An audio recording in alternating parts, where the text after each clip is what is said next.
देश में लोकतंत्र पर बड़ी बड़ी बातें या 5 साल में एक बार वोट देना लोकतंत्र नहीं है। संसद से लेकर सुदूर गांव तक जब सामूहिक निर्णय और नेतृत्व से कोई काम संचालित होता है तो वही जमीनी लोकतंत्र है। हमारा काम इसी की खोज करना है। तो आइए हम चलते हैं उसी जमीनी लोकतंत्र के बीच जहां बसती है ग्राम सभा की आत्मा।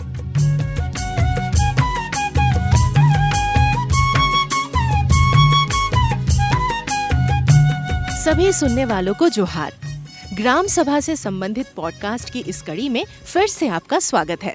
ग्राम सभा आदिवासी क्षेत्रों के स्वशासन व्यवस्था को मजबूत बनाने का एक पारंपरिक व्यवस्था है और 1996 में इस व्यवस्था को संवैधानिक स्वीकृति के रूप में पेसा कानून बनाकर ग्राम सभा के अधिकार को सशक्त बनाया गया। पॉडकास्ट की इस कड़ी में आज हम झारखंड के गुमला जिले के चैनपुर प्रखंड स्थित रामपुर गांव आए हैं। यहाँ बीते कई सालों से ग्राम सभा नियमित रूप से काम कर रही है, जिनमें महिलाओं की भागीदारी काफी दिखाई पड़ती है। और यूं कहें तो रामपुर ही एक ऐसा गांव है जहां की महिलाएं कितनी सशक्त हुई हैं, ये आपको दिखाई देगा।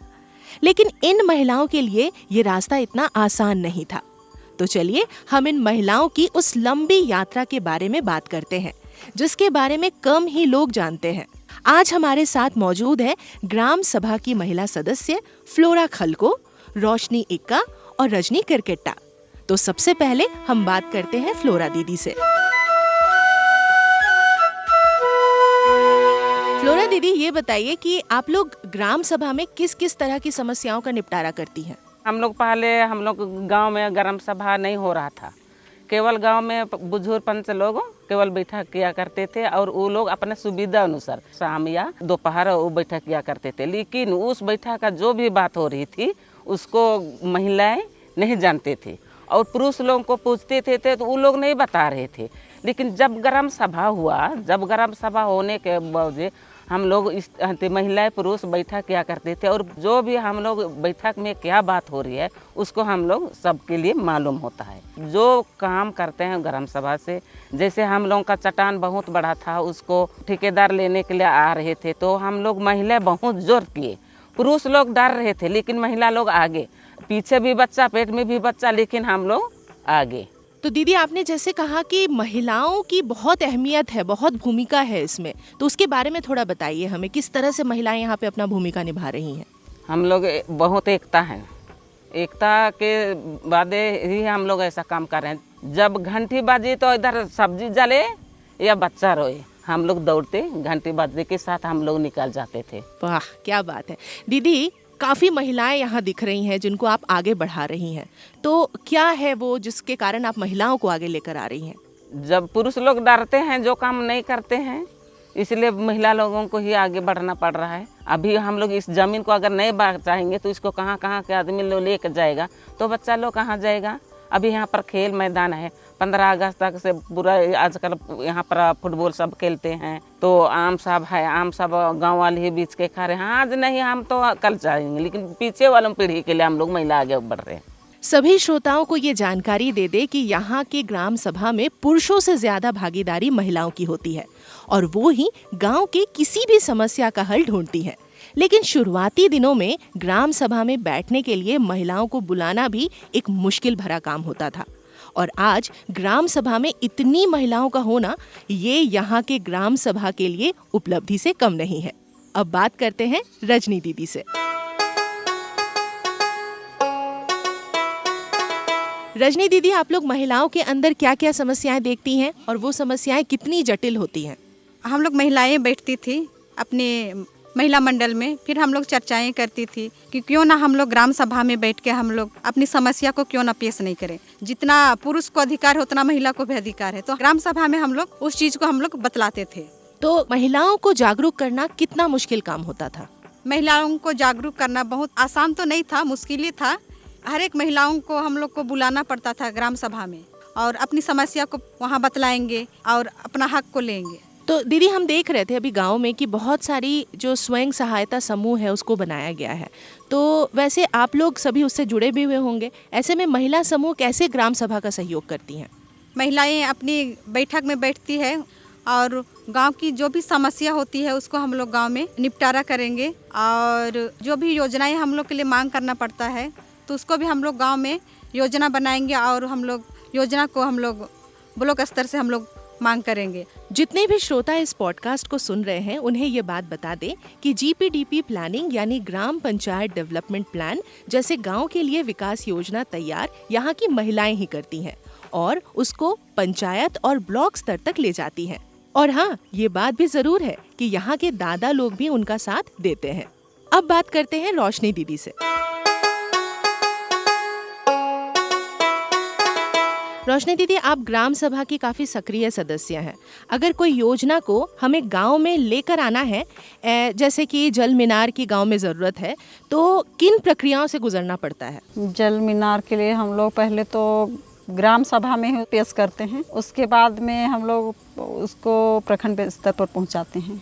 और अगर ये मान लीजिए कहीं रुकावट आ गया तो फिर क्या करते हैं आप लोग? उसके लिए हम लोग आवेदन बनाते हैं, उसके बाद में प्रखंड स्तर पर देते हैं तो हो जाता है काम हमारा। रजनी दीदी, कुछ एक योजनाओं के नाम बताइए हमें। यहाँ देखा जाए तो यहाँ बहुत सारे योजना पारित हुए हैं। जल मीनार यहाँ करीबन 4-5 बन चुका है। उसके बाद पीसीसी रोड बना है, उसके बाद में चापाकल, उसके बाद में आम बागवानी है। कुआं भी यहाँ देखा जाए तो 12-13 लोगों का यहाँ पारित हो चुका है। इसके अलावा तालाब भी है। ये बात आप सभी श्रोताओं को जानना जरूरी है कि कई बार योजना ग्राम सभा से पास होने के बाद अंचल तक तो आ जाता है, लेकिन उस योजना को गांव में लगने में काफी समय का इंतजार करना पड़ता है। ऐसी स्थिति में ग्राम सभा के सदस्यों को कई बार अंचल कार्यालय आना पड़ता है और संबंधित पदाधिकारी से मिलना पड़ता है। ये तो बात हुई ग्राम सभा और उससे जुड़ी प्रक्रियाओं के बारे में। अब फ्लोरा दीदी से जानना चाहते हैं कि हम लोग सुने थे कि कुछ साल पहले आप लोगों के गांव में लकड़ी व्यवसायी आकर फलदार पेड़ों को काटना चाहते थे और आप लोगों ने उसका विरोध किया था। वो घटना क्या थी दीदी? डाल्टनगंज से एक ठेकेदार 45 पुलिस को लेके यहाँ पर बड़ा वाला गाड़ी ट्रक को लेके आया था और वो लोग लकड़ी काटने के लिए बगान में आए थे। उसके बाद में वो लोग लकड़ी काटेंगे बोले, तो हम लोग शाम को ही हम लोग बातचीत किए। उसके बाद में सुबह एकदम घंटे बजा दिए, तो एकदम पूरा गांव वाले हम लोग यहाँ पर जमा हो गए। उसके बाद में काटने नहीं दिए। दूसरा दिन वो लोग फोर्स लेके आए, लेकिन महिला लोग बोले कि हम लोग आगे रहेंगे, पुरुष लोग पीछे रहो, जो भी होगा हम लोग के लिए होगा। बच्चा तो हम लोग बेतरा किए हैं, लेकिन हम लोग पीछे नहीं हटेंगे, चलो आगे ही जाए, मारे तो हमारे गांव के लिए मारेंगे। वो लोगों को भी बोले कि कौन सरकार घास रुपवाता है और कौन सरकार काटवाता है, पहले उसको आप लोग हम लोगों को जवाब दीजिए, उसके बाद में ठेकेदार काटेगा, नहीं तो नहीं, एकदम बिल्कुल नहीं। वैसा बोले तो वो लोग बोला कि नहीं, यहाँ का महिला लोगों से हम लोग नहीं सकेंगे। वो सीधा गाड़ी में चढ़ के भाग गए। दूसरा दिन फिर और एक तो ब्लॉक से सीओ को लेके आया, लेकिन हम लोग बातचीत किए ना, हम लोग का बात सुन के वो भी बोला कि नहीं, आप ही लोगों का ही है। वो भी निकल के गया। हम लोग 3 दिन, इतना बरसात का दिन में काम करने का समय, हम लोग इतना महिलाएं यहाँ पर जमा होके वो लोगों को भगवा दिए। अभी इस जमीन की देखभाल कौन कर रहा है? गाँव वाले। सभी श्रोताओं को ये बात बता देना चाहते हैं कि जब इन लोगों ने इसका विरोध किया था तो बाद में लकड़ी व्यवसायी यहाँ से 150 किलोमीटर दूर डाल्टनगंज में यहाँ की 10 महिलाओं के ऊपर झूठा केस कर दिया था, जिसकी सुनवाई आज भी डाल्टनगंज कोर्ट में चल रहा है। और केस लड़ने के लिए यहाँ के ग्राम सभा के लोग पैसे इकट्ठा करके देते हैं। ये तो बात हुई लकड़ी व्यवसाय की। वहीं दूसरी एक कहानी शौचालय को लेकर भी है, जिसमें सरकारी अधिकारी इस गांव में आकर खुले में शौच मुक्त गांव का बोर्ड लगा दिया था। रोशनी दीदी, वो कौन सी घटना थी? हमारे यहाँ पर किसी के घर में शौचालय नहीं बना था और हमारे गांव में शौच मुक्त ग्राम रामपुर करके एक बोर्ड लगा दिया गया था। वो गांव से पहले ही उधर नदी के किनारे, तो हम लोग उसको देखे गांव वाले, फिर हम लोग उसको ग्राम सभा बैठक किए, फिर उसका एक आवेदन बनाए। आवेदन बनाने के बाद में हम लोग उसको सीधा ब्लॉक स्तर पर जमा कर दिए बीडीओ के पास में लेके।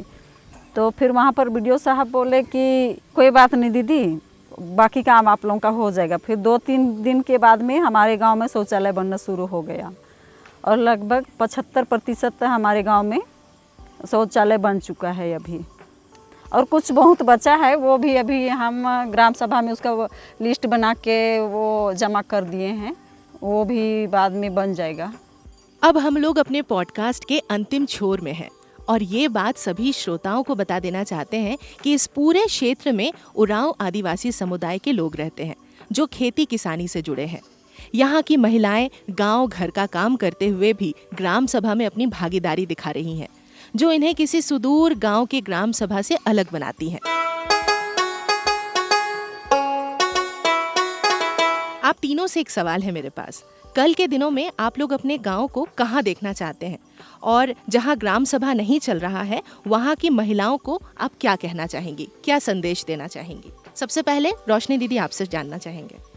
हम लोग अब हमारे गांव को इससे भी और अच्छा देखना चाहते हैं। महिलाएं अभी जो कर रही हैं उससे भी अब बाल बच्चे जो भी हैं, युवक युवतियाँ जो भी है, महिलाएं केवल नहीं पुरुष भी इसमें सब इसमें आगे आ जाए तो हमारे गांव का ग्राम सभा और अच्छा चलेगा। रजनी दीदी आप बताएं। हम लोग आगे की पीढ़ी के लिए हमारे गांव को हम लोग यही देखना चाहते हैं कि गांव में ग्राम सभा तो अब धीरे धीरे मजबूत हो गया, इसलिए हम लोग देखना चाहते हैं कि आगे की पीढ़ी के लिए युवा वर्ग जितने भी 18 वर्ष ऊपर हैं वे लोग सभी लोग ग्राम सभा में आए और प्रखंड स्तर तक जो मांग करना है उसको वे ग्राम सभा में ही वो लोग मांग करके वो लोग आगे तक मांग कर सके। फ्लोरा दीदी आप बताइए। मेरे जैसे बहु लोग मिलेगा तो गांव को वैसा ही देखभाल करेगी, जैसे मैं कर रही हूँ, जैसे मैं बोल रही हूँ और जैसे मैं आगे आगे होती हूँ, सब समय आगे रहती हूँ वैसा ही। तो हम लोग के गांव में जरूर ग्राम सभा मजबूत रहेगा। लोकसभा ना विधानसभा, लोकसभा ना विधानसभा, लोकसभा ना विधानसभा, सबसे बड़ा ग्राम सभा। जय। तो इसी के साथ आज हम आप सभी श्रोताओं और हमारे मेहमान फ्लोरा खलको, रोशनी इक्का और रजनी करकट्टा से विदा लेते हैं।